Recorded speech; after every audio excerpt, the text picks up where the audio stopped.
নমস্কার, fourth pillar with the পিপলে স্বাগত। আজকে আমরা আলোচনা করব মোদি মমতা সংঘাত নিয়ে। কেন্দ্রের এবং রাজ্যের এই প্রধান শাসকের অহংয়ের যুদ্ধে শেষ পর্যন্ত বাংলা এবং বাঙালির কি লাভ হচ্ছে, কি ক্ষতি হচ্ছে, তাই আমাদের আলোচনার উপজীব্য। উপলক্ষ অবশ্যই ঘূর্ণিঝড় পরিদর্শন করতে এসে প্রধানমন্ত্রী বৈঠক কলাইকুণ্ডাতে এবং সেখানে মুখ্যমন্ত্রী মমতা বন্দ্যোপাধ্যায় প্রায় না যাওয়া, তারপরে তার অব্যবহিত পরেই রাজ্যের মুখ্য সচিবকে যার মাত্র 31 তারিখে তার কার্যকালের শেষ দিনে প্রস্তুত তাকে দিল্লিতে যোগদান করতে বলা এবং তা নিয়ে তারপরে এখনো পর্যন্ত চলছে। তাই আমরা আলোচনা করবো। আমাদের সঙ্গে একটা সিনিয়র জার্নালিস্ট রয়েছেন, আমাদের সঙ্গে রয়েছেন কলকাতা থেকে রজত রায়, দিল্লি থেকে রয়েছেন গৌতম লাহিড়ী এবং রয়েছেন আইনজীবী উর্বংশু চক্রবর্তী। উর্বংশু অবশ্য সাংবাদিকও বটে, সাংবাদিকও ছিলেন এক সময়, এখন আইনজীবী হিসেবে পরিচিত। স্বাগত সকলকে। গৌতম দা, তোমাকে দিয়ে শুরু করি। দিল্লির থেকে দিল্লির শাসকের যখন বিষয়বস্তুটা বলা যেতে পারে আর কি, তার আগমন উপলক্ষে এত কিছু, পুরো ব্যাপারটাকে তুমি কিভাবে দেখছো? না, তুমি যেভাবে বলতে যে মোদি বনাম মমতা সংঘাত, এটা তো অস্বীকার করার কোনো উপায় নেই। এটা 2 তারিখে যে পশ্চিমবাংলার বিধানসভার ফলাফল প্রকাশিত হয়েছে দেখে মনে হচ্ছে না যে পশ্চিমবঙ্গে ভোট এখনো শেষ হয়ে গিয়েছে। মনে হচ্ছে যেন আগামী 2 সপ্তাহ বাদে ফের ভোট আছে। যেভাবে চাপানুতর চলছে এবং যা যা আমরা ভোটের সময় শুনতাম তার অনেকাংশই প্রায় পুনরাবৃত্তি ঘটছে। তুমি যে কথা বললে সংঘাতের কথা, যদি প্রধানমন্ত্রীর সঙ্গে সংঘাত কোনো বিষয় হয়ে থাকে, আমরা অতীতে দেখেছি যে গুজরাটের মুখ্যমন্ত্রী নরেন্দ্র মোদী কিভাবে মনমোহন সিং এর বৈঠক বয়কট করতেন, পরে তিনি প্রধানমন্ত্রী হয়েছিলেন। জ্যোতি বসু বাবরি মসজিদ ভেঙে দেওয়ার পরে বাজপেয়ী সরকারকে অসভ্য বর্বর সরকার বলে তিনি বৈঠকে যেতেন না, তার নামও প্রধানমন্ত্রী রূপে আলোচিত হয়েছিল। আমি জানি না ভবিষ্যতে এই ধরনের সংঘাতের কারণে মমতা বন্দ্যোপাধ্যায় প্রধানমন্ত্রীর দাবিদার হয়ে উঠবেন কিনা শেষ পর্যন্ত। ভারতের রাজনৈতিক ইতিহাস তাই বলে আর কি। ফলে দেশের যিনি সর্বোচ্চ ক্ষমতাময় তাকে প্রতিদ্বন্দ্বিতা করা, তার সঙ্গে সরাসরি সংঘাতে যাওয়া, তাতে হয়তো নিশ্চিতভাবে যেগুলো বলা যেতে পারে মানুষের হয়তো অসুবিধা হচ্ছে, মানুষ যে ধরনের সাহায্য বা সুযোগ চান সেগুলো থেকে বেশি রাজনৈতিক সংঘাতটা বিষয় হয়ে দাঁড়িয়েছে। দ্বিতীয় বিষয়টা আমার কাছে আরো আমার মনে হচ্ছে হাইলাইট করা দরকার, সেটা হচ্ছে এই মুহূর্তে দেশে যে আসল সংকট, যেটা করোনা পরিস্থিতি, সেই সময় ভ্যাকসিনের একটা প্রবল সংকট, ভ্যাকসিন প্রায় পাওয়া যাচ্ছে না। ভ্যাকসিনের বিতর্ক বা ভ্যাকসিন পাওয়া যাবে কি যাবে না, সেই থেকে কতগুলো ঘটনা দেশ জুড়ে ঘটছে, তার মধ্যে পশ্চিমবঙ্গ একটা। পশ্চিমবঙ্গে গোটা আলোচ্য বিষয়টা এখন এতেই সীমাবদ্ধ, ভ্যাকসিনের প্রসঙ্গটা পেছনের সারিতে চলে গিয়েছে।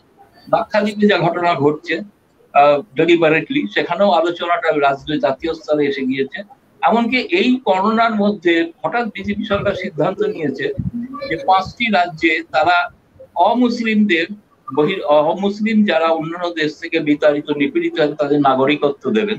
ফলে গোটা ডিসকোর্সটা আমার মনে হচ্ছে যে কোথাও হয়তো সুচিন্তিত পরিকল্পনা কিনে যায় না, ভ্যাকসিন বিতর্কটা কিন্তু পেছনে যাচ্ছে, সামনে আসছে এই ধরনের আইনি কচকচানি, কে সঠিক কে বেঠিক, তাতে রাজ্যের মানুষ ক্ষতিগ্রস্ত হচ্ছেন কি হচ্ছেন না, সঠিক মমতা বন্দ্যোপাধ্যায় করেছেন কিনা বয়কট করে, বা সেই বৈঠকে প্রধানমন্ত্রী মোদীর বিরোধী শুভেন্দুকে ডাকা উচিত ছিল কি ছিল না। এখন এই বিষয়গুলো থেকে আমার যেটা মনে হয়েছে রাজনৈতিক বিতর্কটা ভবিষ্যতে চাপান, এবং বিজেপি শুনেছি পশ্চিমবঙ্গের বিজেপি আগামী 1 জুন থেকে তারা রাস্তায় নামছেন কিনা জানি না, তারা পশ্চিমবঙ্গে যে বিজেপি কর্মীদের উপরে অত্যাচার হচ্ছে তার প্রতিবাদে তারা আন্দোলন শুরু করবেন। ফলে ক্রমাগত একটা নির্বাচিত সরকার, তার যেটা সাধারণত বলা হয় বিপুল ম্যান্ডেট পাওয়ার পর থেকে একটা হানিমুন পিরিয়ড চলে। ফলে মমতা বন্দ্যোপাধ্যায়ের জীবনে এমন কোন রাজনৈতিক হানিমুন দেখা যাচ্ছে না। 3 তারিখে তিনি কেয়ারটেকার মন্ত্রিসভা হয়েছে, মন্ত্রী হওয়ার সেই দিন থেকেই কেন্দ্রের স্বরাষ্ট্র মন্ত্রকের দল এসেছে, তারা বিজেপি পরিবারদের বাড়ি গিয়েছেন। তৃণমূল তো বৈধ দিলাম, তারা সিপিএম এ যারা নিপীড়িত অত্যাচারিত তাদের বাড়িও যাননি। তারপরেই দেখলাম রাজ্যপালের সঙ্গে সংঘাত, তারপরেই দেখলাম সিবিআই এর এই ঘটনা। সুতরাং ক্রমাগত এই ঘটনাটা পশ্চিমবঙ্গে এখন মনে হচ্ছে এটা একটা রাষ্ট্রীয় নীতি হয়ে দাঁড়িয়েছে সম্ভবত সরকার, যার পরিণতিতে শেষ পর্যন্ত মুখ্য সচিবকে বদলি করা এবং যার অবসর আসন্ন, মানে আর 2 দিন বাদে যিনি অবসর নেবেন, ভারতের সকলেই বলছেন উনি বিভিন্ন আমলাদের বক্তব্য শুনেছি, তারা বলছেন এই ঘটনা কখনো ভারতের 70 সালে ঘটেছে কিনা সন্দেহ, যে একজন এরকম মুখ্য সচিবকে এইভাবে তলব করে বদলি করা, এবং বিশেষত তার উপরে তার অবসর নেওয়ার সময় আইনের দিক থেকে হয়তো দেখা যাবে সঠিক পথ সঠিক কেন্দ্র সরকার করতেই পারে, কিন্তু যেটা ঘটনা, যে ধারণা উপলব্ধি যেটা ঘটছে, আমার ধারণা এটা কিন্তু রাজনৈতিক ভাবে, আমি জানি না ভারতীয় জনতা পার্টি বুঝছে, আমার মনে হচ্ছে রাজনৈতিক ভাবে ভারতীয় জনতা পার্টির মধ্যে কিন্তু এটা তাদের ভাবমূর্তি ক্ষতিগ্রস্ত করবে। কারণ গোটা পশ্চিমবঙ্গে শুধু নয়, দেশ জুড়ে এই ঘটনাকে কেন্দ্র করে সমস্ত বিরোধী রাজনৈতিক দল একত্রিত হচ্ছেন। কংগ্রেস দল এই প্রথম আজকে একটি বিবৃতি জারি করে তারা বলেছে যে পশ্চিমবঙ্গে এটা 356 জারি করার প্রথম পদক্ষেপ বলে তাদের আশঙ্কা। ফলে ভবিষ্যতে পশ্চিমবঙ্গে আরো খবরের শিরোনামে থাকবে তাতে দুর্দশাগ্রস্ত মানুষ, যেটা তিনি রাজনৈতিক অত্যাচারের শিকারে যারা আছেন তারা। তার মধ্যে আজকেও ঘটনা ঘটেছে যে জাতীয় মানবাধিকার কমিশন ডিজিকে নির্দেশ দিয়েছেন ঘর ছাড়াদের ঘরে পৌঁছানোর ব্যবস্থা করেছেন সুপ্রিম কোর্টের নির্দেশ অনুসারে। ফলে সব মিলিয়ে পশ্চিমবঙ্গ বনাম কেন্দ্র এই সংঘাত দুর্ভাগ্যজনক ভাবে হলো এটা হচ্ছে। কে দায়ী অদায়ী এটা হচ্ছে ভবিষ্যতে পরে আলোচনা করা যাবে। আমার আপাতত প্রাথমিক বক্তব্য এই, এরপরে আলোচনা পরিপ্রেক্ষিতে কিছু প্রশ্ন এলে তখন বাকি কথা বলতে হবে। নিশ্চয়ই আমরা অন্যদের কাছে যাবো, তার আগে একজন দর্শকের একটা প্রশ্নে আমি উত্তর দিই। বিশ্বজিৎ দেবনাথ বলছেন আপনার সব ভিডিও কেন মোদী বিরোধী?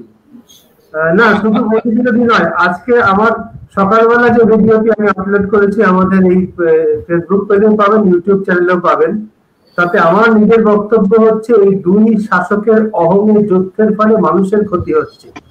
নরেন্দ্র মোদী যেমন এর আগে গুজরাটে এবং ওড়িশাতে দুর্গত অবস্থায় রাজ্য সফরে গিয়ে, মানে রাজ্যের ঝড় পীড়িত রাজ্য সফরে গিয়ে বিরোধী দলের থেকে নেমন্তন্ন করেননি, শুভেন্দু অধিকারীকে এখানে নেমন্তন্ন করেছিলেন বিশুদ্ধ মমতা বন্দ্যোপাধ্যায়কে অপমান করার জন্য, সেটা আমরা নিন্দা করছি। একই সঙ্গে আমরা এই কথাই বলেছি যে মমতা বন্দ্যোপাধ্যায় পারতেন প্রধানমন্ত্রীর সঙ্গে বৈঠকে গিয়ে শুভেন্দু অধিকারীকে সম্পূর্ণ উপেক্ষা করে প্রধানমন্ত্রীর সঙ্গে কথাবার্তা বলে চলে আসতে, তার কাছেও সেই অপশনটা ছিল। মমতা বন্দ্যোপাধ্যায় এটিকে ইগোর বা অহংের একটা বিষয় হিসেবে নিয়েছেন এবং তিনি কিছুতেই সেই বৈঠকে যাননি, প্রধানমন্ত্রীর কাছে শুধু কাগজ দিয়ে চলে এসেছেন, যেটাও সৌজন্যের পরিপন্থী। বিষয়টাও এটা হচ্ছে আমাদের অবস্থান, মোদী বিরোধী নয়, মমতা বিরোধী নয়, বাংলার মানুষের স্বার্থের পক্ষে। কারণ কেন্দ্র এবং রাজ্যের এই সংঘাতের ফলে আমার নিজের বক্তব্য হচ্ছে শেষ পর্যন্ত ক্ষতি হয় রাজ্যের মানুষের এবং রাজ্যের মানুষের স্বার্থে আমি এই অবস্থানটা নিয়েছি। আপনাকে পরিষ্কার করে যেটা জানালাম। ওরা তোমার মত শুনতে চাই, যেভাবে এই সংঘাতটা এসেছে আমাদের সামনে, তুমি কিভাবে দেখছো প্রাথমিকভাবে? অবশ্যই একটু আইনের দিকটা তুমি যদি বলো। দেখো, প্রথম কথা হচ্ছে যে এই লড়াইটা অসম লড়াই। তার কারণ হচ্ছে যে আমি একটা কেন্দ্র, শুধু কেন্দ্র নয়, মানে মোদি নয়, দেখা যাচ্ছে যতগুলো অর্গান, হিউম্যান রাইট কমিশন, মহিলা কমিশন, শিডিউল কাস্ট কমিশন, সকলে একযোগে কিন্তু এই জিনিসটাকে, মানে পোস্টপোন যে ঘটনাটা পশ্চিমবঙ্গে ঘটছে সেটা কিন্তু সাঁড়াশি আক্রমণ যেটা বলা যায় সেইটাই কিন্তু হচ্ছে। সুতরাং শুধু মোদি বনাম মমতা বললে, কারণ বিজেপি আসার পর যেটা হয়েছে সব প্রতিষ্ঠানগুলোকেই একেবারে মোটামুটি ধ্বংস করে দিয়েছে। এবার সব প্রতিষ্ঠানগুলোই অ্যাপারেন্টলি মোদির অঙ্গুলি হলনেই চলছে দাদা। এইবার প্রশ্ন হচ্ছে যে এটা আমার কাছে খুব একটা নয়, কারণ যেটা আমি বহুদিন আগেও বলেছি যে তোমার যে এটা একটা প্রিলিউড টু দা, যেটা সেই যুক্তফ্রন্ট এসেছিল মানে প্রথম এবং দ্বিতীয় ধর্মবীরের আমলে। হ্যাঁ, তো কিছু শোনা যাচ্ছে? হ্যাঁ, শোনা যাচ্ছে। আচ্ছা আচ্ছা, এবার প্রশ্ন হচ্ছে যে এই যে যেটা করলো আর কি, এবার একটা মিটিং এ কে ডাকবে না ডাকবে এই প্রপার্টিটা যে মিটিং ডেকেছে তার উপর, আমি ওই বিতর্কে যাচ্ছি না। শুভেন্দুকে ডাকলো কি পাঁচু মন্ডলকে ডাকলো, যেটা যিনি ডেকেছেন তার ব্যাপার, সেখানে আমার বলার কোনো অধিকার আছে বলে আমি মনে করি না সেটা। কিন্তু যেভাবে একটা রাজ্যের চিফ সেক্রেটারিকে অন্যায় ভাবে, মানে স্বৈরতান্ত্রিক ভাবে, এটা অন্যায় আরবিট্রারি, যেটাকে এবং মেলা পুজে, তার কারণ হচ্ছে যে এমনি নর্মাল সার্ভিস জুরিসপ্রুডেন্সে দেখা গেছে কনভেনশন যে রিটায়ারমেন্টে অন্তত 6 মাস 1 বছর আগে কাউকে কোথাও ট্রান্সফার করা হয়নি। সেখানে কেন্দ্রীয় সরকার 3 মাসের জন্য এক্সটেনশন দিয়ে, পশ্চিমবঙ্গের স্বার্থে এক্সটেনশন দিয়ে আবার পশ্চিমবঙ্গের স্বার্থটা বিঘ্নিত করে দিল্লিতে নিয়ে গেলেন। আইনত ডেফিনেটলি করতে পারে না তা না, করতে পারে, কিন্তু এইটা কালারেবল এক্সারসাইজ অফ পাওয়ার। তার কারণ হচ্ছে যে একটা অন্তত সুপ্রিম কোর্ট বারবার বলেছে যদি সরকার পোস্ট হেস্ট ম্যানারে কোনো কাজ করে তাহলে মেলাপিটি ধরে নিতে হয়। কারণ সরকারের কাজ কিন্তু কর্পোরেট ওয়ার্ল্ডের মতো নয়, তাদের ফাইল চালাচালি এদিক ওদিক করতে কাটতে হবে। সেকেন্ড হচ্ছে যে 1954 অ্যাক্ট অনুযায়ী ট্রান্সফার করা হয়েছে, সেই অ্যাক্টে বলা আছে মে, কথাটা মে আছে, ঠিক আছে, মে কোথায় আছে? কনসালটেশন, হ্যাঁ, উইথ কনকারেন্স অ্যান্ড কনফার্ম, কিন্তু প্রভাইজ ক্লজে আছে যদি ডিসএগ্রিমেন্ট হয় তাহলে সেন্ট্রালের এটাকেই স্টেটকে মানতে হবে। সেখানে শ্যাল কথাটা ব্যবহার করা হয়েছে। এটা তো আইনগত প্রশ্ন, কিন্তু এখানে প্রশ্ন হচ্ছে how you exercise your power, procedure, prescribe procedure যদি না ফলো করা হয় তাহলে ধরা হয় সেটা non est in the eye of law. তো what is the prescribe procedure? স্টেটের কনকারেন্স, স্টেটকে চিঠি লিখতে হবে, তার মধ্যে নিশ্চয়ই ওভারনাইট কিছু হয় না। প্রধানমন্ত্রী দিল্লিতে ফিরে গেলেন, ফিরে গিয়ে ক্যাবিনেটের ডিসিশন হয়ে গিয়ে তারপর ট্রান্সফার হয়ে গেল, এটাকে বলে পোস্ট টেস্ট ম্যানার। এটা according to supreme court latest হচ্ছে নয়দা কেস, যেখানে একটা হয়েছিল কি একটা পার্ককে হাউজিং এস্টেট বানানো হয়েছিল। সুপ্রিম কোর্ট বললো যেভাবে এটা করা হয়েছিল যত দ্রুততার সঙ্গে এটাকেই মেলাফিরি। এই যে ট্রান্সফারটা করেছে এটা অ্যাবসলিউটলি আরবিট্রারি, কোর্টে গেলে উড়ে যাবে। এটা পারে না, বা এটা অনেক আমলা বলতে পারে না, আইন সম্পর্কে কোনো খুব স্বচ্ছ ধারণা নেই। ডেফিনেটলি পারে, কিন্তু এই প্রসিডিওর ফলো করতে হয়। এটাও সেটেল পজিশন, যদি প্রসিডিওর ফলো না করো তাহলে সেটা কিন্তু সাবজেক্ট টু জুডিশিয়াল রিভিউ। এবার হচ্ছে আরেকটা জিনিস হচ্ছে এই যে সিচুয়েশন এখন তৈরি হয়েছে, এখানে কিন্তু ওরা তো ফাঁদ পেতে চাই, আগেরবারও বলেছি যে ওরা তো পাকটা সুন্দর সুন্দর সাজানো ফাঁদ পেয়েছে, আমি সেই ফাঁদে গিয়ে পড়বো কেন? এটা হচ্ছে একটা বক্তব্য, এটা হচ্ছে মেন কথা, যে ফাঁদ তো ওরা পেরবে, আমাকে রেস্ট্রেন করতে হবে। আমি এমন কোনো সুযোগ দেবো না কেন্দ্রীয় সরকারকে। এই বিষয়ে তো করা সুন্দর, যাদের হাতে ইমেন্স পাওয়ার, হ্যাঁ, 356 এর আগে হয়তো 350 জারি করবে, তারপরে হয়তো 350 করতে পারে না তা নয়, কিন্তু আর দ্বিতীয় হচ্ছে 2024 সাল পর্যন্ত পার্লামেন্টে যে কোনো বিল পাস করাতে পারে এরা। 2024 বিজেপি আসবে কিনা এটা হোক, কিন্তু ততদিন পর্যন্ত তো জ্বালাবে নানাভাবে। আইনে করতে পারি কি না পারে সেটা তো একটা প্রশ্ন, কিন্তু তার থেকেও যেটা বড় প্রশ্ন, অযোধ্যা তোমার কাছে যাবো আমি, সেটা হচ্ছে যে একটা আপৎকালীন পরিস্থিতি চলছে, ডিজাস্টার ম্যানেজমেন্ট অ্যাক্ট চালু রয়েছে সারা দেশে, কোভিড পরিস্থিতি ভয়ানক রাজ্যে। এই অবস্থায় রাজ্যের মুখ্য সচিবের কার্যকাল 3 মাস বাড়ানো হলো এই জন্য যে এই পরিস্থিতি মোকাবিলায় প্রশাসনকে তিনি নেতৃত্ব দিচ্ছেন, কেন্দ্র সরকার তো অনুমোদন করলো। তারপরে সেই মুখ্য সচিবকে প্রধানমন্ত্রী বৈঠকে থাকতে দেননি বলে মুখ্য সচিবকে বদলি করে দেওয়া হলো। এটার মধ্যে আমি তো একটা ছেলে মানুষই অসভ্যতা দেখতে পাই। তুমি কি দেখো রজনীকা? এটা তো রাজনৈতিক প্রতিহিংসা পরিষ্কার, কিন্তু কথা হচ্ছে এই প্রতিহিংসার জায়গাতে পৌঁছলো কি করে সেটা দেখতে হবে। যে গোড়া থেকে মানে যখন নির্বাচনের আগে ভোটের আগে রাজনীতি প্রচার যখন করেছিল তখনও দেখা গিয়েছিল নানা ধরনের কি বলবো অনৈতিক কাজকর্ম করতে এই শাসক দলকে, দিল্লির শাসক দলকে তারা যেভাবে প্রচারটাকে নিয়ে গিয়েছিল তার ভেতরে অনৈতিকতা ছিল একেবারে সবচেয়ে বেশি, খুব স্পষ্ট। ভোটের পরে তাদের প্রত্যাশা মেটেনি, তারা প্রচন্ড হতাশ এবং সেই সঙ্গে ক্ষিপ্ত। তারপরে তো গৌতম অলরেডি তালিকা দিয়ে দিয়েছে কি কি কাজ তারা ইতিমধ্যে করেছে প্রতিহিংসা চরিতার্থ করার চেষ্টায়। সফল হয়নি, কিন্তু কাজগুলো করে চলেছে এবং গৌতম ঠিকই আশঙ্কা করছে যে আগামী দিনে এই কাজগুলো আরো করবে ওরা। কিন্তু তার সঙ্গে সঙ্গে যেটা বুঝতে হবে যে এই যে প্রতিহিংসা করতে গিয়ে কেন্দ্র রাজ্যের সম্পর্ক যেখানে ওরা নিয়ে যাচ্ছে সেটাতে কিন্তু ওরা আরো বেশি একলা হয়ে পড়বে। ওদের মনে রাখতে হবে যে এখন দেশের বিভিন্ন রাজ্য তাকিয়ে আছে ব্যাপারগুলোর দিকে, যে তুমি ওই করোনা মহামারী তুমি ঠেকাতে পারছো না, ব্যর্থ, চূড়ান্ত ভাবে ব্যর্থ, মিথ্যে কথা। আজকে যদি কেউ খেয়াল করে দেখে যে কাগজে বেরিয়েছে, প্রেস ইনফরমেশন ব্যুরোর হিসেব দিয়েছে যে তাদের সরকারের যে হায়দ্রাবাদের যে সংস্থা কোভ্যাক্সিন তৈরি করছে তারা কতটা করতে পেরেছে। আগে সেই সংস্থা যা হিসেব দিয়েছিল তাতে মে পর্যন্ত তাদের 6 কোটি ডোজ তৈরি হয়ে যাওয়ার কথা, কিন্তু 2 কোটির বেশি কোথাও মানে বিলি হয়েছে বলে জানা যাচ্ছে না। সেই জন্য প্রশ্ন উঠেছিল, সেটা খণ্ডন করে প্রেস ইনফরমেশন ব্যুরো স্টেটমেন্ট আজকে যে 6 কোটি নয় 2 কোটি, ওটা ভুল, মানে 2 কোটির উপর মতোই দেওয়া হয়েছে, মানে তৈরি হয়েছে। তাহলে তোমার কথা একরকম যাচ্ছে, যারা তৈরি করেছে তারা আরেক রকম হিসেব দিচ্ছে, এবং তখন তুমি কিছু প্রশ্ন করেনি যে তৈরি করার হিসেবটা বাড়িয়ে দেখাচ্ছে কিনা। তো সমস্ত ক্ষেত্রে তোমার একটা মিথ্যে চলছে, ছল চলছে, চাতুরি চলছে, এবং সব সময় তুমি চেষ্টা করছো একটা মিথ্যে ঢাকতে আরেকটা মিথ্যে আশ্রয় নিতে। এই যে তুমি আলাপন বন্দ্যোপাধ্যায় মুখ্য সচিবকে 3 মাসের জন্য এক্সটেনশন দিলে, সেটা কার্যকর হচ্ছে তার যেদিনকে, তার সেই দিনের মধ্যেই তাকে তুমি অন্য একটা বদলি করলে, কোনো পোস্ট উল্লেখ করনি, একটা ডিপার্টমেন্টকে রিপোর্ট করতে বলছো। তার যে কারণে তুমি তাকে বদলি করে এক্সটেনশনটা দিয়েছিলে সেই কারণটাই কিন্তু তুমি উড়িয়ে দিলে আর কি, যে মানে করোনা এবং তার সঙ্গে এখন যুগপথ হবে এখন যে সাইক্লোনের জন্য পরবর্তী অবস্থা সব সামলাবার জন্য রাজ্য সরকারের প্রশাসনিক দায়িত্ব যে পালন করছে তাকে কাজ করতে দেওয়া।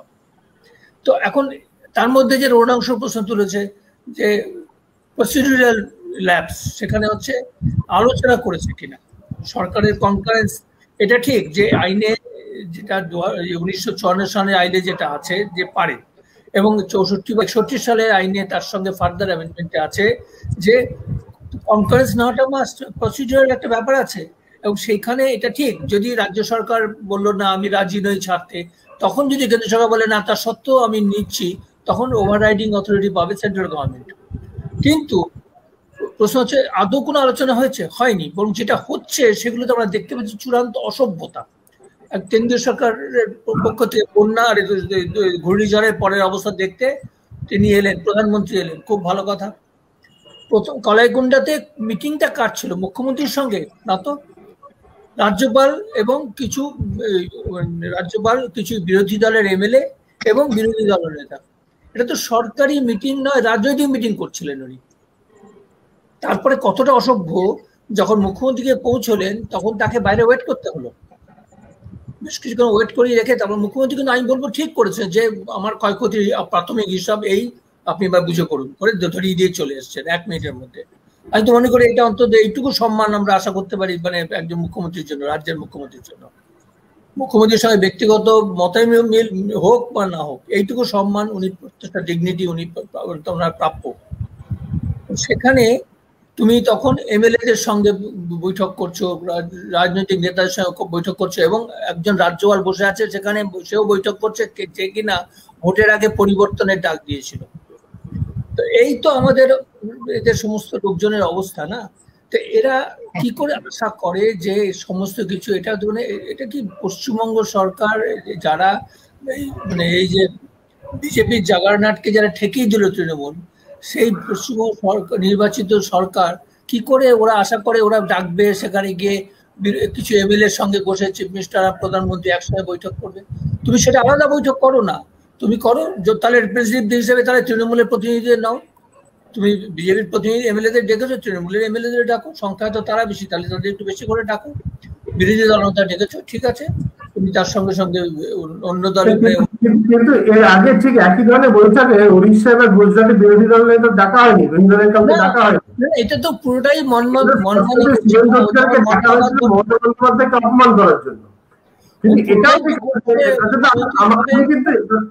আমি কিন্তু এভাবে দেখছি মমতা বন্দ্যোপাধ্যায় কিন্তু সেটাকে উপেক্ষা করে বৈঠকে যেতে পারতেন। তিনি কিন্তু প্রথম থেকে যে অবস্থানটা নিয়েছিলেন শুভেন্দু অধিকারী থাকলে তিনি বৈঠকে যাবেন না, সেটার থেকে তিনিও কিন্তু একটু নমনীয় হতে পারতেন, যদি হয়তো হতে পারতেন।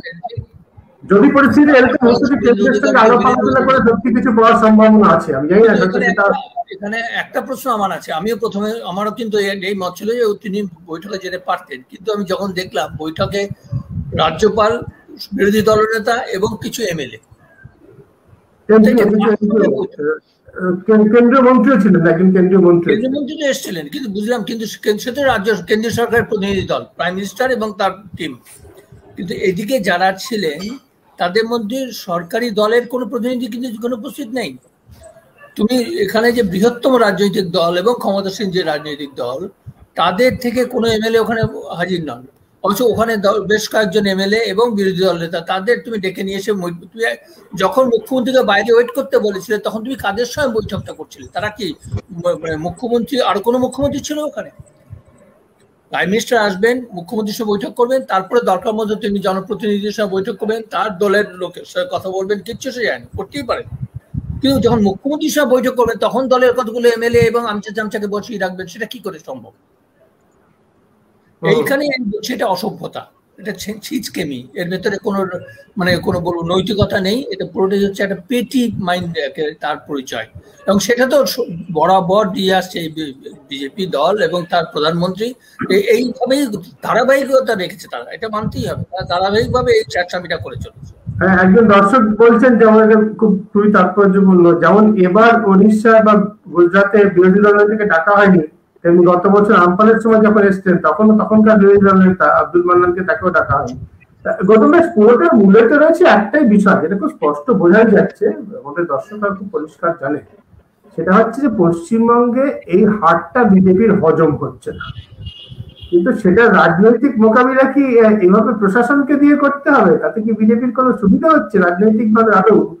আমার তো, তোমার কি মনে হয়? আমার তো মনে হয় না দীর্ঘমেয়াদী এরা ক্ষমতায় থাকলে না, এদের আমি বললাম এর আগেও একটা আলোচনায় বলেছি, 2004 সালে অটল বিহারী বাজপেয়ীর পরাজয়টা অপ্রত্যাশিত ছিল বিজেপির, তারা মাইনে নেননি এবং আর পার্লামেন্ট তারা চলতে দেননি, এবং এমনকি প্রধানমন্ত্রী মনমোহন সিংকে তারা তার মন্ত্রিসভার সদস্যদের পরিচয় পর্যন্ত করাতে দেননি। এমনকি বাজেট পাস হয়েছে বিনা আলোচনায়, ধনী ভোটে। ফলে এটা তো একটা এদের স্বাভাবিক যে এই ধরনের পশ্চিমবঙ্গে একটা ধারণা ছিল, যেভাবে একটা তৈরি হয়েছিল হাওয়া, এবং বিশেষ করে জাতীয় স্তরের গণমাধ্যম যেভাবে প্রচার করেছিল যে বিজেপি নিশ্চিত ক্ষমতায় আসছে, ফলে সেই জয়টাকে পরাজয়ে রূপান্তরিত হতে পারে এমন একটা কোনো ধারণা এদের ছিল। ফলে স্বাভাবিক কারণে এখনো পর্যন্ত কিন্তু আনুষ্ঠানিকভাবে মুখ্যমন্ত্রীকে টুইট করে অভিনন্দন জানিয়েছেন, কিন্তু সাধারণত আমরা যেটা দেখি, যেমন মমতা বন্দ্যোপাধ্যায় বলেছেন আমি নন্দীগ্রামের রায় মাথা পেতে নিলাম, এই শব্দটা, বাক্যটা কিন্তু বিজেপির কোন নেতা, কেন্দ্রীয় স্তরের নেতা কিন্তু বলেননি, মাথা পেতে নিলাম, যে এই রায়কে সম্মান দিচ্ছি, আমাদের নিশ্চয়ই আমরা ভবিষ্যতে চেষ্টা করব মানুষের পাশে দাঁড়ানো।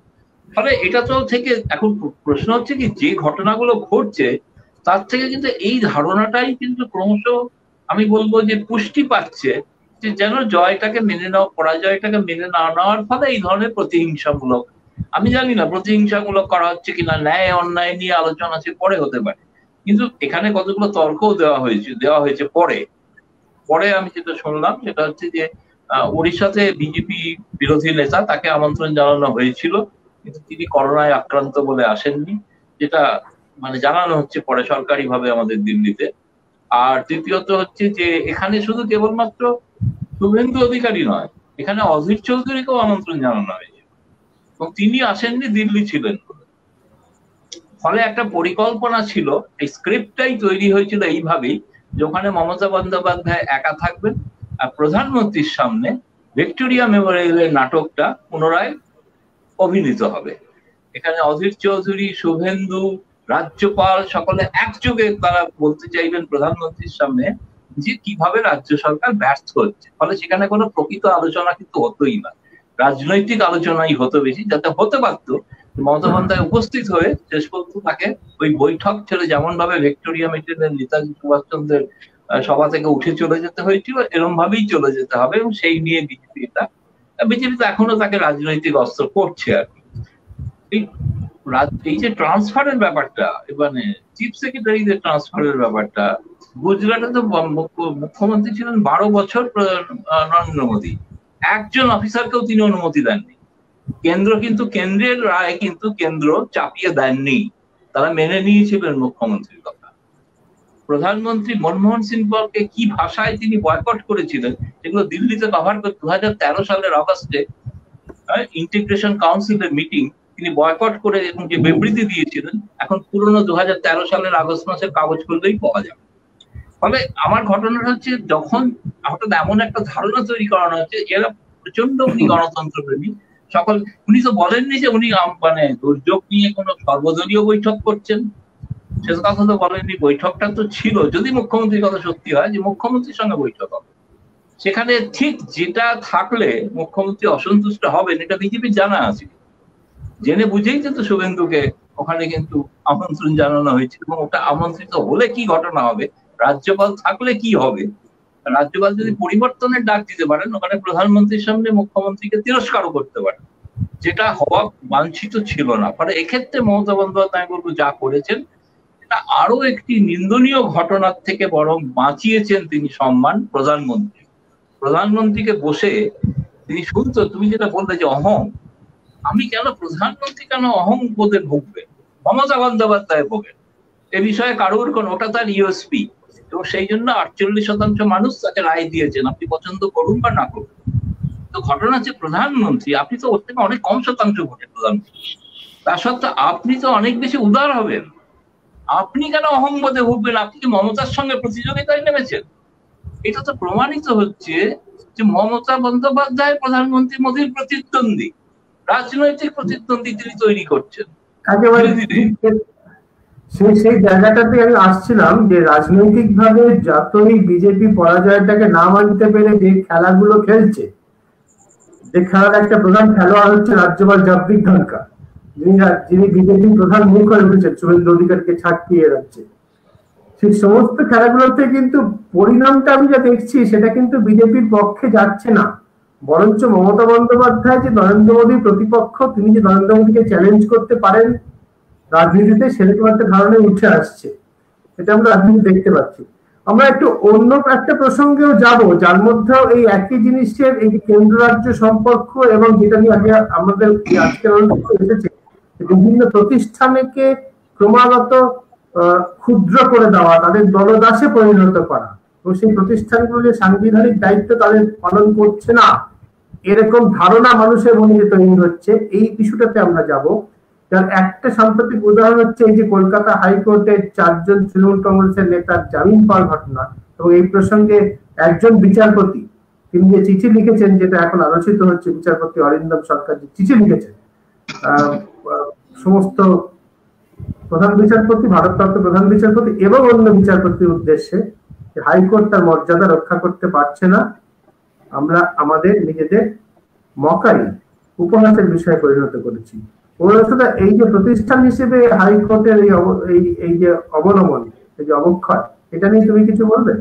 বলবো। আমি তার আগে একটা কথা বলছি, গৌতমের কথা আমি একটা বিষয় বলছি, যে গৌতম প্রিজাম্পশনের ভিত্তিতে অন্তত কোনো কিছু মন্তব্য করা উচিত না, কি হতে পারে বা মিটিং এ কি হতে পারতো, এইটা একটা রং মেসেজ যাবে পাবলিকের কাছে। এইটা হতে পারতো মিটিং এ, যেটা হয়নি সেটা হতে পারতো। আমার মনে হয় এটা আলোচনার মানে উচিত নয়, এটা আমার ফার্স্ট কথা। যে মিটিং এ ডেফিনেটলি রাজ্যপাল সে কনস্টিটিউশনাল হেড, স্টেটের নাম্বার 1 ম্যান, সে থাকতেই পারে, সেটা কোনো ব্যাপার না। কিন্তু প্রশ্ন হচ্ছে কি মমতা অপমানিত হতে পারতো কি পারতো না, সেটা একটা প্রিজাম্পশন। অত প্রিজাম্পটিভ এরিয়ে কিন্তু কোনো আলোচনা হওয়া উচিত নয় আমার মনে হয়।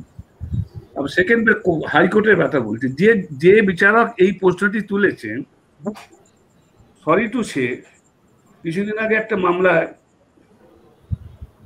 উনি একজন ম্যাট্রিক পাস লোককে ইউনিভার্সিটির টিচার হিসেবে রায় দিয়েছিলেন, এবং আলটিমেটলি আমাকে সুপ্রিম কোর্টে যেতে হয়েছিল, এবং সুপ্রিম কোর্টে সেই মামলা আমি জিতেওছি, অর্ডার হয়েছে, স্টেও হয়েছে। সুতরাং এই গুণগত মান মানে এখানে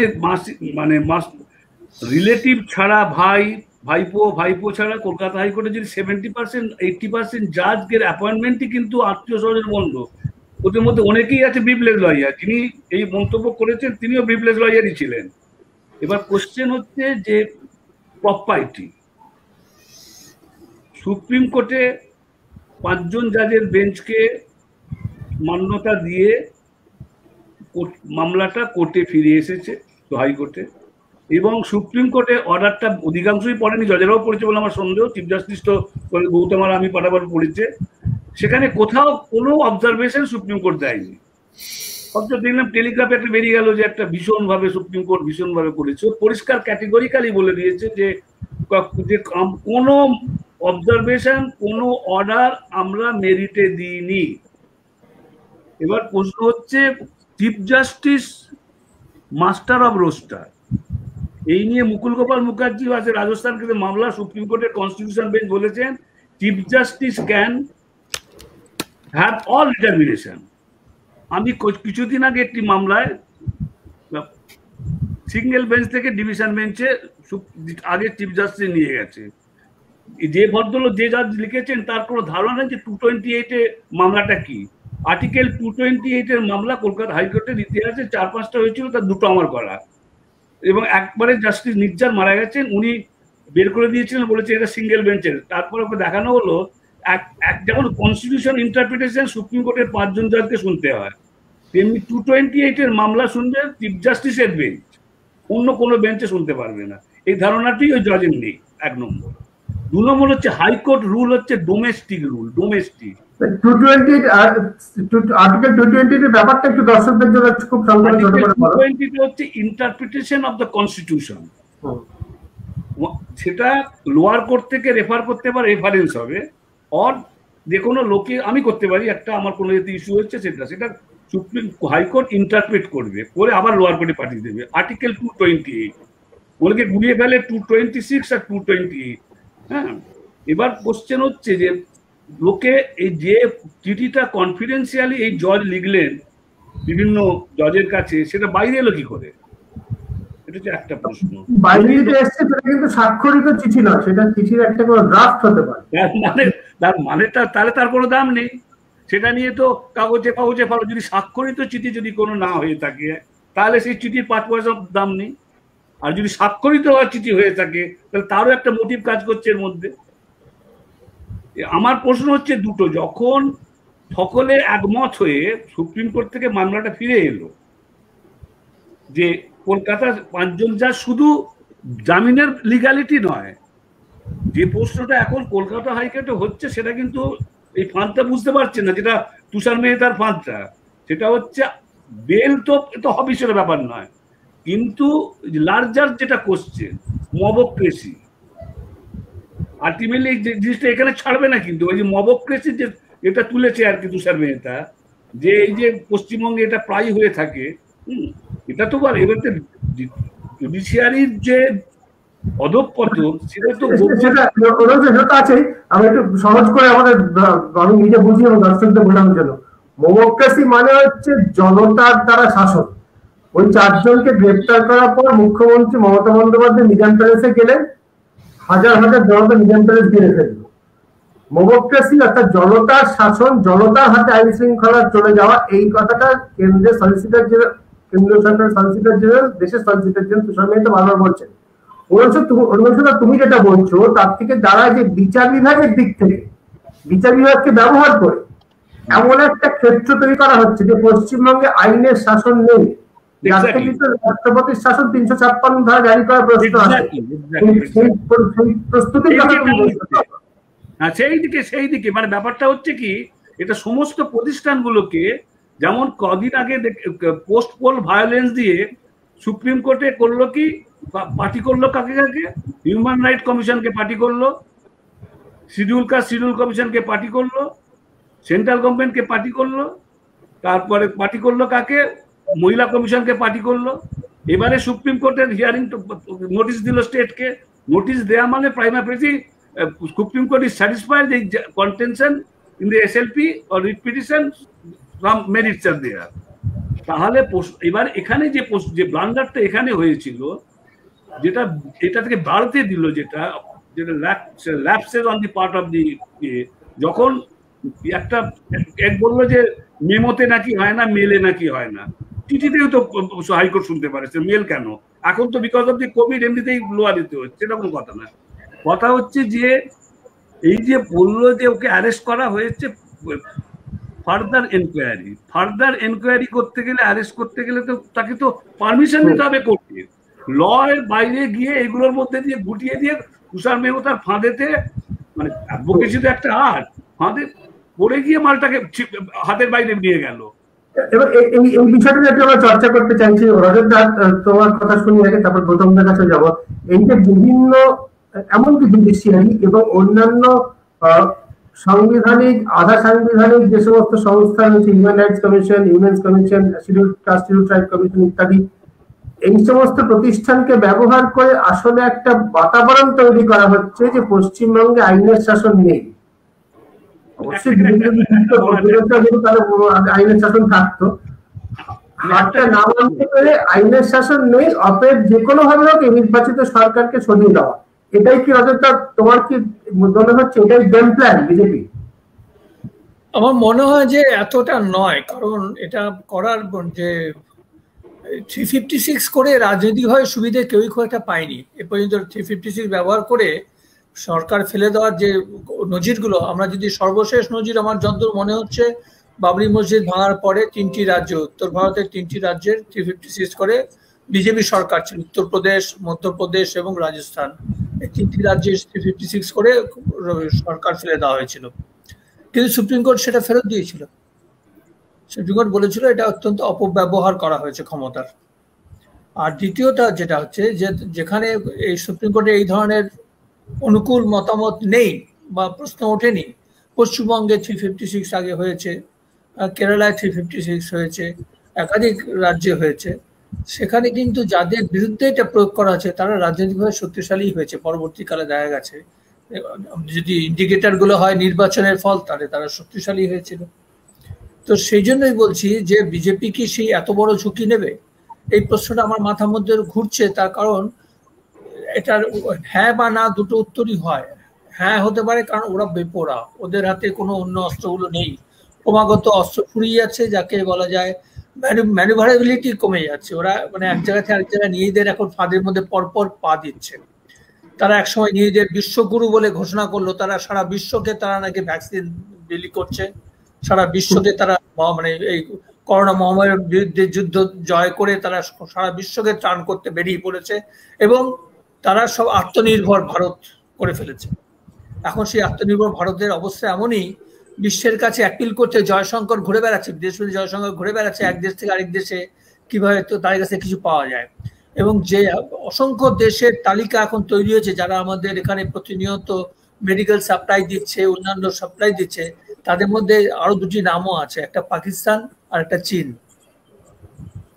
তো এই আমাদের বিশ্বগুরু, এই আমাদের আত্মনির্ভর ভারতের অবস্থা করে ফেলেছি আমরা, হ্যাঁ, এই 1 বছরের মধ্যে। তো যা যা করছে সব করে ব্যর্থ হচ্ছে, কারণ ফাঁকির ওপর দাঁড়িয়ে আছে।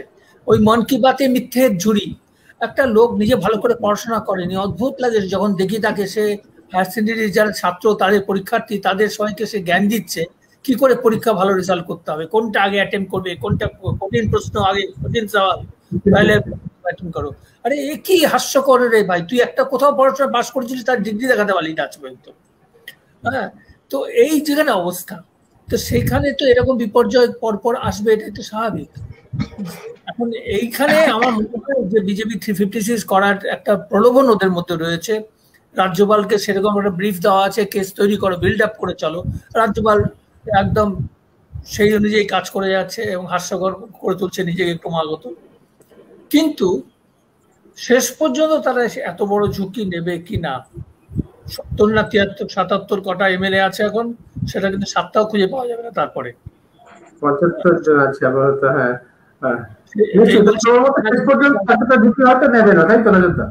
আমার তাই মনে হয় শেষ পর্যন্ত এত ঝুঁকি নেবে কিনা। তুমি কিছু বলছিলে, বলো। রজতের সঙ্গে একটা ব্যাপারে ডিফার করছি, সেটা হচ্ছে যে আর্গুমেন্টটা হাইকোর্টে চলছিল, একটা সিগনিফিকেন্ট শব্দ উনাকে মিস করেছে।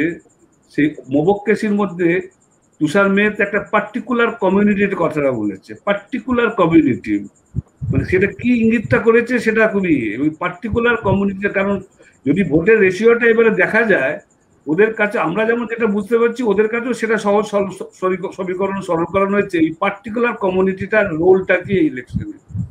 সুতরাং অলরেডি 3-4টে স্টেটে সিএপিএ করেছে, এবং বর্ডারের সঙ্গে আরেকটা ডিমান্ড হচ্ছে আজকেরই কাজ হচ্ছে এনআইএ। এই যে পোস্ট পোল ভায়োলেন্স হচ্ছে তার সঙ্গে এনআইএ কে ঢোকানো। সুতরাং আর যে জুডিশিয়ারির কথাটা রজন বলছে তার তো ফলটা তো জাস্টিস জোসেফকে দিতে হয়েছে। হিমাচল প্রদেশে যে ওই প্রেসিডেন্স রুলটা বিয়ে করেছিল তার জন্য তাকে ইন্দিরা ব্যানার্জিরও জুনিয়র জজ হিসেবে করতে হয়েছে, রাইট না? আমার যদি 356 চালু করে যদি যেটা টেরোরাইজ করে, যেটা ওদের যে ভোট ব্যাংকটা ভাঙার ওদের লক্ষ্যটা কি? 5 জন জজের বেঞ্চের এতদিন সময় লাগলো একটা সামান্য 2 মিনিটের কেন হিয়ারিং লাগে? তাহলে আবার সোমবার রেখেছে। যদি বিচার ব্যবস্থা গেলেই 356 জারি করলেই কোর্ট নাকচ করে দেবে, তা কোন কোর্ট নাকচ করবে? হাইকোর্ট না সুপ্রিম কোর্ট? কলজের জোর আছে? হাইকোর্ট না সুপ্রিম কোর্ট? কাগজে flash drive, big supreme blow. অর্ডারটা যখন মানে বিড়াল মুশিকে প্রসব করলো আর কি, অর্ডারটা যখন সুপ্রিম কোর্ট দিল, হ্যাঁ, তাতে তুষার মেহতা ফেভারি অর্ডারটা দিল, মানে বিজেপির ফেভারি অর্ডারটা দিল। সুতরাং কিসের জন্য ওদের যে প্ল্যানটা, সেটা হচ্ছে আর কিসের কথা বলছে যে লোক ছাতর থেকে ওদের তো 3 থেকে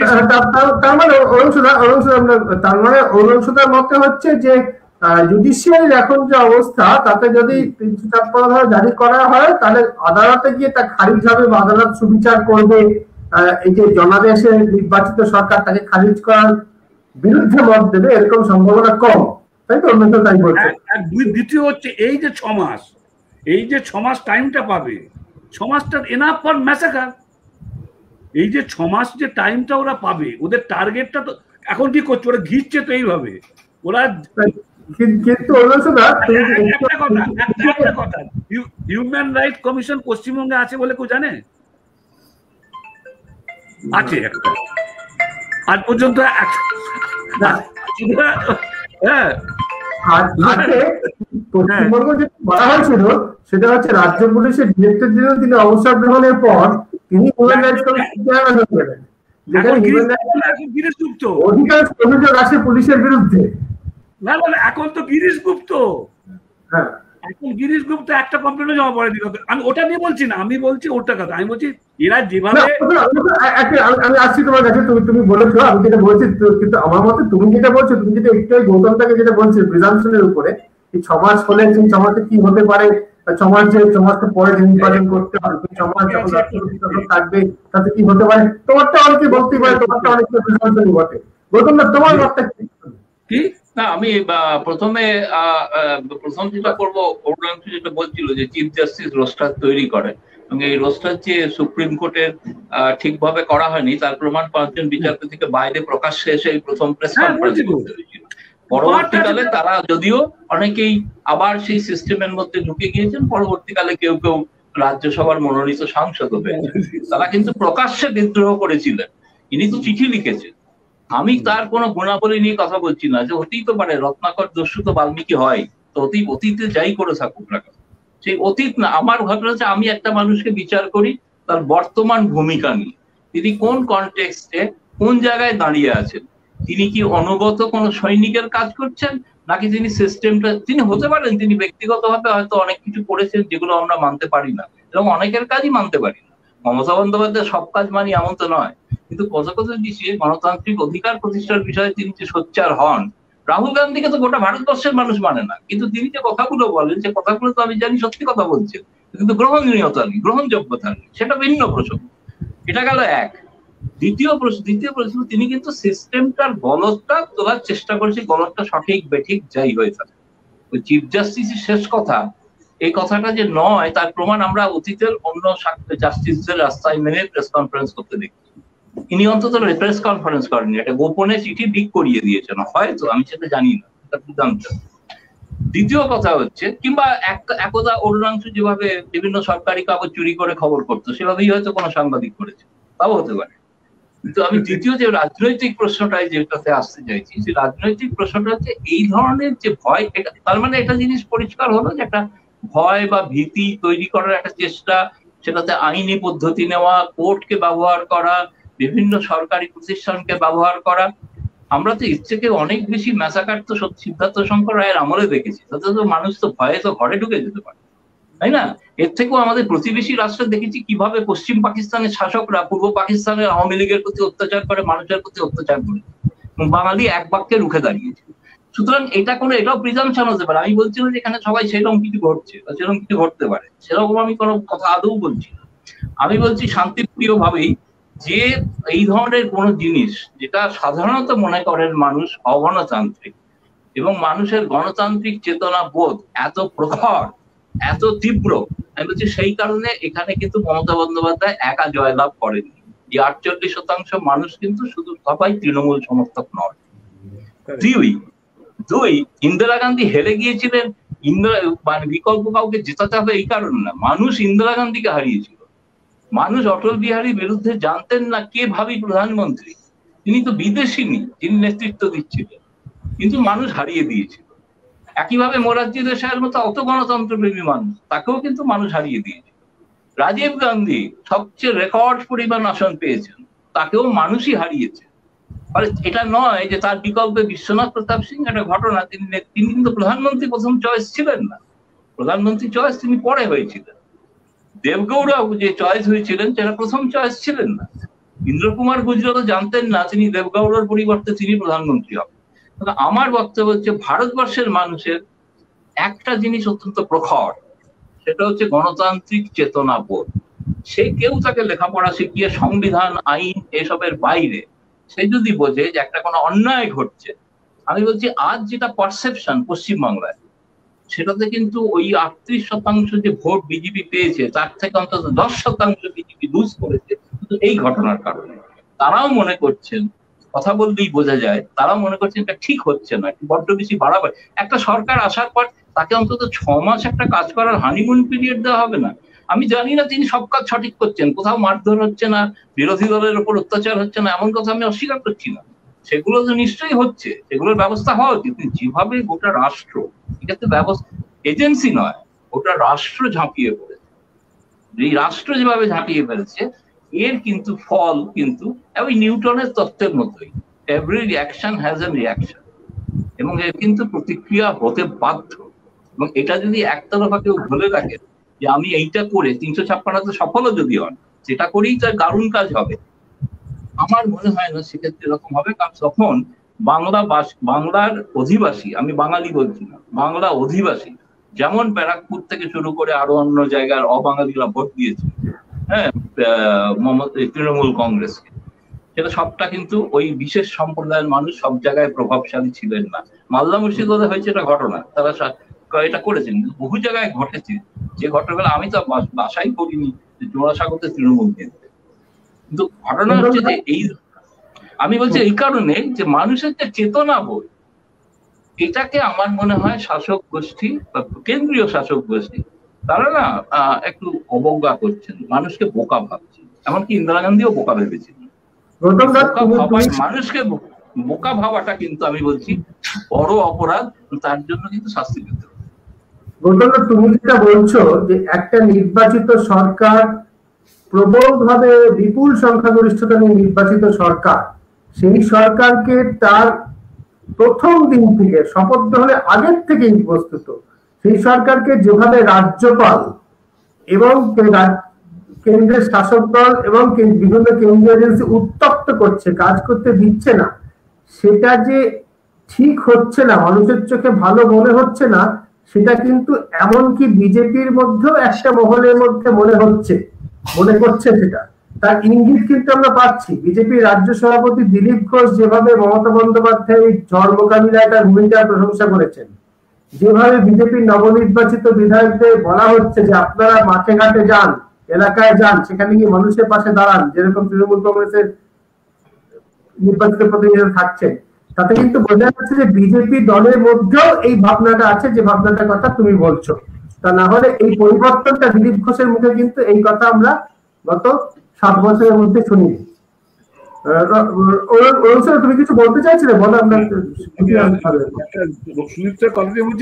দিলীপ ঘোষের যেটা আগে স্টেটমেন্টটা বললে, প্রধানমন্ত্রী ফিরে যাওয়ার পর উল্টো স্টেটমেন্ট, যাই হোক সেটা যে মমতা ব্যর্থ যশে করতে আর কি। সুতরাং এদের তো কথার কোনো দাম নেই, আর সকালে একটা বললে বিকেলে।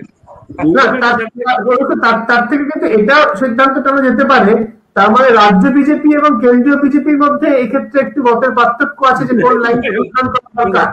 কেন্দ্রের বিজেপির লক্ষ্য যদি হয়ে থাকে যে কোনো মূল্যে নির্বাচিত সরকারকে ফেলা, রাজ্য বিজেপির মাথায় এটাও থাকতে পারে আমাদের কিন্তু জিততে হলে এখান থেকেই ভোটে জিতে আসতে হবে।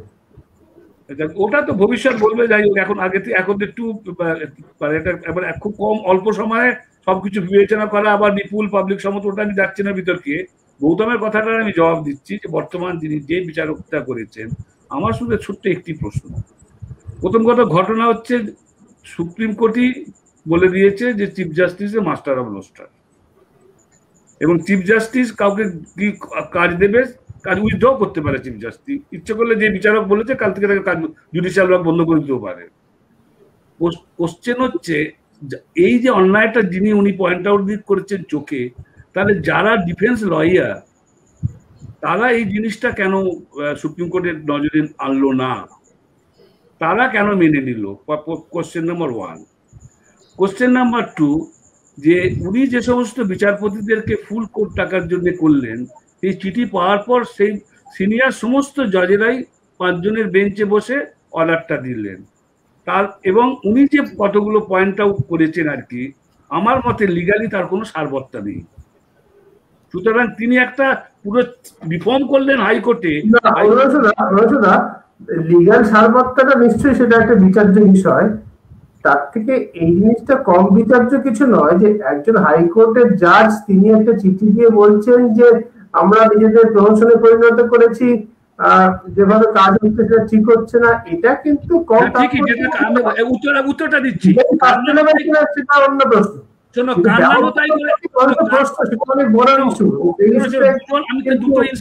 একটা কান্নান জেলে গেল 6 মাসের জন্য, আর একটা বিহারের এক হাইকোর্টের জাজ তিনি মধ্যপ্রদেশে ট্রান্সফার করলেন, তিনি এই মন্তব্য করেছিলেন যে জুডিশিয়ারি বিচারপতি কোর্ট উমুক, ইনি প্রথম নন, ইনি ফার্স্ট নন। অনেকে ভাবছে ইনি প্রথম নন, বলছে না, কিন্তু এই সমস্ত গুলো সম্মিলিত ক্রমপুঞ্জিত ফলাফল একই, সেটা হচ্ছে বিচার ব্যবস্থা সম্পর্কে মানুষ আস্থা কমে যাওয়া। বিচার ব্যবস্থা তিনি পোস্ট রিজাইন করুন, he is a part of this system.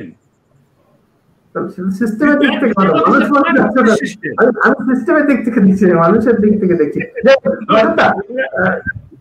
সুতরাং যখন মামলা করতে যাও তখন সেখানে মুখ দেখে নয় না কোন সিনিয়র লয়ার দাঁড়ালো তার উপরে মামলার হিয়ারিং হয়, উনি নিজে করেন না সেটা। কলকাতা হাইকোর্টে করেন বলে এই 4 জনের মধ্যে যে 3 জন আমরা বিচার ব্যবস্থার সঙ্গে যুক্ত নই, আমি গৌতম দা এবং রজত দা, আমাদের চোখে বিচার ব্যবস্থার মানটা কমে যাচ্ছে ক্রমশ। হ্যাঁ, কি মুশকিল, সত্য। তার জন্য কতটা দায়ী, কাকে আদালতে অভিযুক্ত করা যায়, কার জেল খাটা উচিত, এগুলো আলাদা প্রশ্ন। ব্যবস্থার মান মানুষের চোখে সেটা নিশ্চিতভাবে কমে যাচ্ছে। আমাদের সময় ফুরিয়ে যাচ্ছে। রজত দা, তাহলে রাজনৈতিক প্রসঙ্গে আসে, রাজনীতি দিয়ে আমরা শেষ করবো, যদি শুরু করেছিলাম। যদি 356 ধারা জারি করা লক্ষ্য না হয়, তাহলে এই যে ক্রমাগত উত্তপ্ত করে চলা, যে কানের কাছে মাছির মতো ভনভন করা, ক্রমাগত পেস্টারিং করে যাকে বলে, ক্রমাগত কীট পতঙ্গের মতো বিরক্ত করে যাওয়া, তার একটা রাজনৈতিক লক্ষ্য হতে পারে মমতা বন্দ্যোপাধ্যায় যাতে পশ্চিমবঙ্গের বাইরে পা রাখতে না পারেন। সেটা কি তোমার মনে হয়? হ্যাঁ, তাকে এনগেজ করে রাখার একটা চেষ্টা, যাতে রাজ্যের মধ্যে তিনি ব্যস্ত থাকেন। তার কারণ ওদের যে ভয়, সেই ভয়টা কিন্তু ভিত্তিহীন নয়। যে মমতা সামনে কিন্তু এখন অনেক বড় মাঠ এসে গেছে, যেখানে এই বড় মাঠে খেলার জায়গা তৈরি হয়ে গেছে। গৌতম তার ইঙ্গিত আগে গোড়ার দিকে দিয়েছিল, আমিও সেটা সম্পূর্ণ একমত। মমতা ক্রমশই নিজেকে এখন এই নরেন্দ্র মোদীর প্রতিপক্ষ হিসাবে, সর্বভারতের সবচেয়ে গ্রহণযোগ্য প্রতিপক্ষ হিসাবে তৈরি করে হাজির করছেন। এবং যেভাবে পশ্চিমবঙ্গে বিজেপির এবং কেন্দ্রীয় সরকারের সম্মিলিত আক্রমণ নির্বাচনের আগে সব ঠেকিয়ে উনি জয়যুক্ত হয়েছেন, জয়ী হয়েছেন, তারপর থেকে এমনিতেই তার গ্রহণযোগ্যতা বেড়েছে। তারপরেও নরেন্দ্র মোদী যেভাবে তাকে ব্যক্তিগত আক্রমণ করে চলেছেন, আক্রমণ যত করছেন তত মমতার গ্রহণযোগ্যতা বাড়িয়ে তুলেছেন। এখানে নরেন্দ্র মোদীর অনেক বেশি কন্ট্রিবিউশন আছে, এটুকু আমি বলবো। মোদী এবং অমিত শাহ এদের কন্ট্রিবিউশন প্রচুর। এবং মমতা তার ফলে একটা সুযোগ পেয়ে যাচ্ছেন, যে আমার মনে হয় তিনি সেই সুযোগটা গ্রহণ ঠিকই করবেন। সেই যে সর্বভারতীয় ক্ষেত্রে আমরা যে ঘটনাগুলো এরপরে দেখতে পাবো, একটা ইতিমধ্যে আমরা দেখতে পেয়েছি যে 12 থেকে 15টি বিরোধী দল নেতা, তার মধ্যে কিন্তু তৃণমূলের সঙ্গে সীতারাম, সিপিএম এর সীতারাম ইয়েচুরিও সই করেছেন, সোনিয়া গান্ধী যেমন আছেন, ডিএমকে স্ট্যালিন আছেন, তেমনি বিভিন্ন দলের নেতা 12 থেকে 15 জন, তারা একটা চিঠি দিয়েছে। প্রধানত মনমোহন সিং যে চিঠিটা দিয়েছিলেন হেলথ মিনিস্টারকে, তারই স্ট্রাকচারটা ধরে এই কোভিডের মোকাবিলাতে কি কি করণীয় দফায় দফায়, তার মধ্যে ওই একটা বড় ছিল যে সেন্ট্রাল ভিস্তা অবিলম্বে বন্ধ করো, বাতিল করো, করে সেই টাকাটা ভ্যাকসিনে লাগাও।